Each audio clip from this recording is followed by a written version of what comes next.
What are we doing today?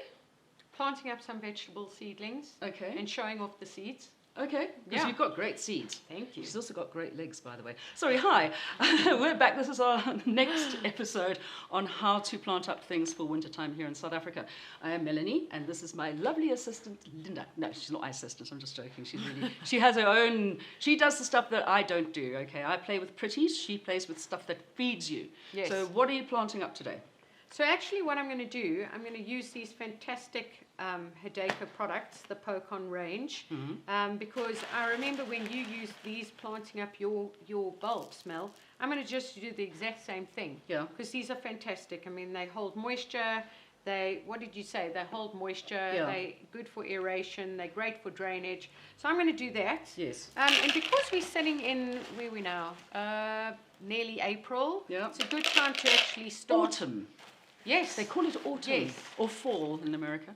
That's, yeah. With Fall those over. funny, you can feel the temperatures they're changing. Yeah. Getting quite cool in Yeah. the mornings and quite cool in the evening. So it's a good time to actually plant from seedling, unless it's a really fast-growing crop, and then you can actually plant radish. Those are so fast-growing. Lettuce, radish, they're fantastic.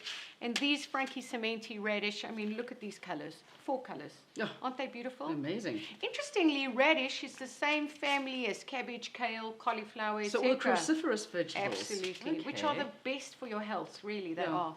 So I've put some of these corals in there, these hydrocorals. Probably about 2 to 3 centimeters in this size pot. Yep. This is about a 15 centimeter depth and width pot. And we're going to put this amazing potgrond. I mean, look at that. It is Just lovely. the friability is just amazing. It's perfect.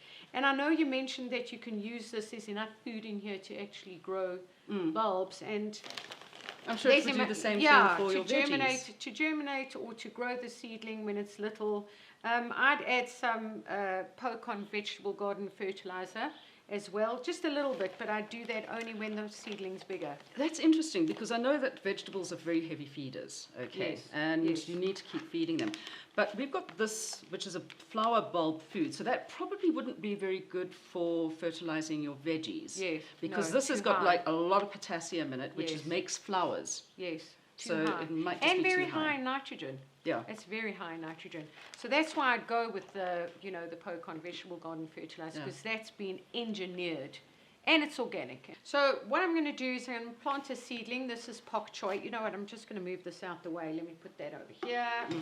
That's it. I've made a hole. Yeah. And I always like to put water in the hole first before Why? I actually.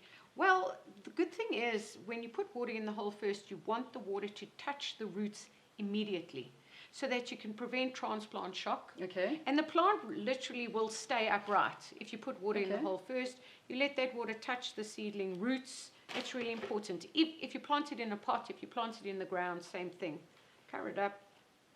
Always some make more sure soil that in. you cover, make sure that your soil is level with the first set of leaves. All right. You don't want it to be, stacked up against the plant, because the minute you water it, you'll lose that soil. It Exactly. all goes down, yeah. Yeah. So you'll see this will just stay straight up.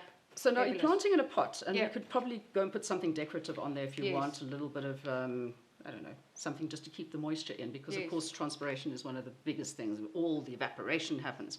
So on this one, I've talked about earlier putting plants on the top, so you can put pansies or whatever. Yes. But obviously you can't really do that with this. So what would you do in a pot, and what would you do in the garden when it comes? Mulch, and I use straw because Okay. it degrades quickly, and it's just so versatile.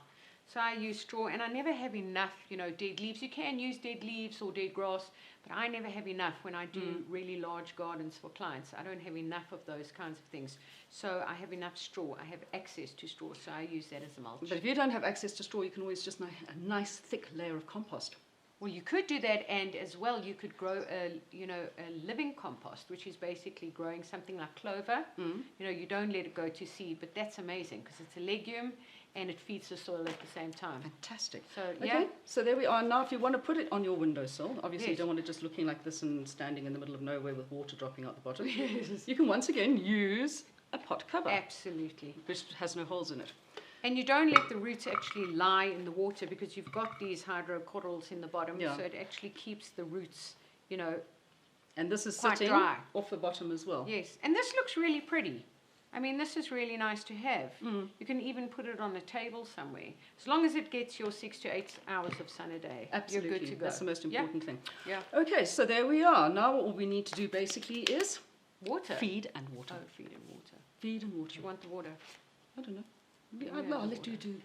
I don't. Okay, you tell me how much, because you know your stuff. Well, when it runs out the bottom. Okay, yes, you did say so. Okay. Is it running out the bottom yet? Let's see. Let's see. Nope. No. Let's go. Ooh, making nice sludge mudge here. Still not.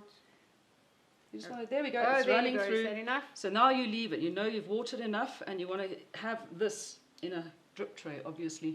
Yes. Don't just leave it on the middle of your table like this now you're here. Okay, and the same thing for this one. Just make sure that you don't overwater it, that it's sitting Yes. with water this far up into the No. pot. Okay. But you have to do, you have to give it a generous amount of water. And if you're going to put this on your windowsill and the seedling is this high already, this big, you could probably, wait a day. And as you said, you put your fingers in the soil, you Just feel do- if it's damp, if it's dry. If it doesn't stick on your hands like this, it's probably dry, and then you have to water it. Watering consistently is key. And by the way, if you like getting muddy, this is just definitely the thing to do. Absolutely. And who likes anything better than a dirty blonde?